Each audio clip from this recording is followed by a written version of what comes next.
Pitch invasions are not a return to the darkest days and they are very easily prevented. There is currently much fretting about pitch invasions, but there's an easy way to stop them. It's that time of year when fans run on to celebrate winning titles, going up or staying up, and is one of football's great traditions.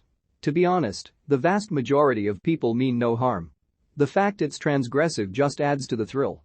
The problem is, football is massively popular, and when you've got 40,000 people all in one place, there's going to be a few who are prone to violence or people whose minds are disturbed in some way. It's a numbers game. There has been plenty of what about the thing that didn't happen but might have happened talk.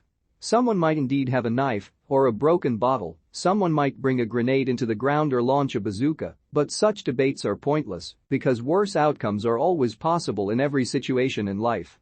If we live by what ifs, we wouldn't even have 40,000 people crowded into one place. What if, we can't live by what if, you'd never leave your house if we lived by what if.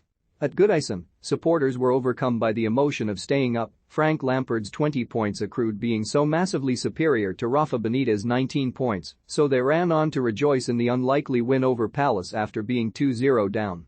Fair enough. It was a great comeback. There were nearly 40,000 people there, a few behaved like morons, one got in Patrick Vieira's face just because he could. Others were more noble. That sounds like life more broadly. After Nottingham Forest overcame Sheffield United in the playoff, Billy Sharp was headbutted by a man who is now in jail.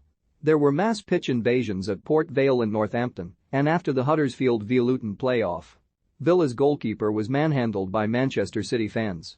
2 have been arrested. The fear is that we live in a copycat society. One lot of people see another lot of people doing something and copy them. This is anathema to many of us who broadly define ourselves by not doing what everyone else is doing if we can, but apparently it is a well-documented thing. So the more pitch invasions there are, the more there will be. It's no use shouting wake up sheeple at them, they're having the time of their lives and, as I say, don't usually mean any harm. And yet for all the hand-wringing about this resurgence of pitch invasions, it doesn't feel like the 1970s and 80s in the slightest.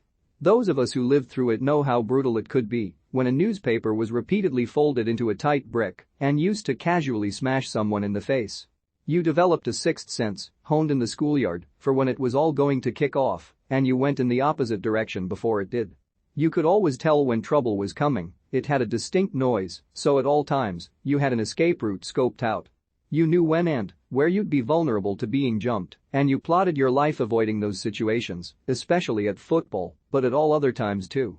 There were roads you didn't take, things you didn't wear, things you didn't say, people you didn't look at. This was so innate that we didn't even really think about it as teenagers. It was a way of life, and the only way we knew.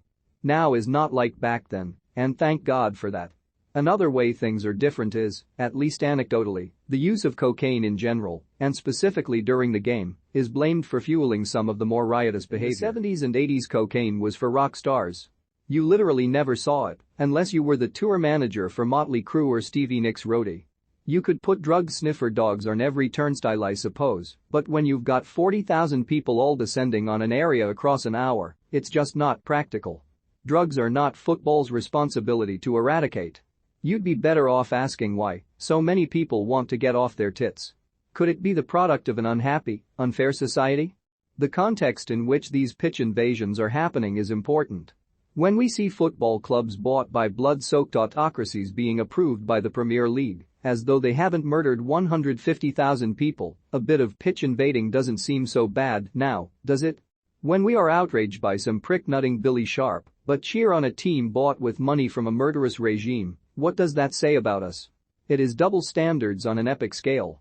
When the unacceptable is made acceptable, all bets are off, or, as per the old Aleister Crowley quote, do what thy wilt shall be the whole of the law.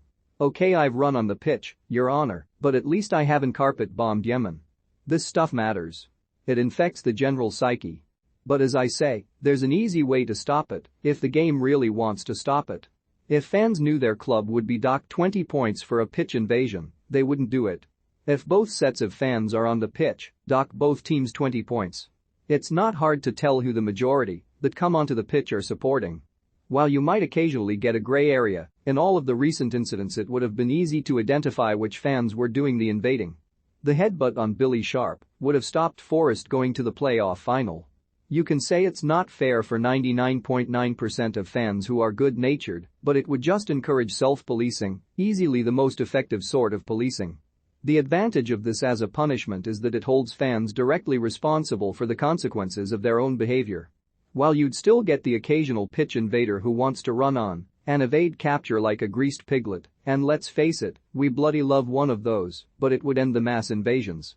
It would also help to establish the principle that for all actions there are consequences. This has been lost in recent times. You can see it in the behavior of the most egregious protagonists. It is almost as though they think this is allowed, or at the very least, deserved. I'm sure this is in no small measure due to being governed by people for whom there is never a reckoning day, never a debt to pay, never any meaningful consequence to their actions, no matter how immoral their behavior. It gives license to everyone to behave likewise. That's why it is satisfying to see Vieira or anyone else giving it back to their aggressors. It is at least some consequence. We can't go back to caging up 40,000 fans because 15 of them are prone to violence and aggression. All we need to do is to make it clear that if fans run on the pitch, the club will be docked 20 points, and if it happens again, 40. Advertise the fact for a couple of months before its introduction so that everyone will know. Announce it on the POS system before every game and at halftime and again at full time. It would surely stop it in a heartbeat. Unless these incidents start happening routinely during the season and not just at the end of playoffs etc., I'm not so sure it is quite the pant-wettingly awful thing that some claim. It is part of the joy football provides. But if the authorities want to stop it, a massive docking of points is the only way to quickly change behavior.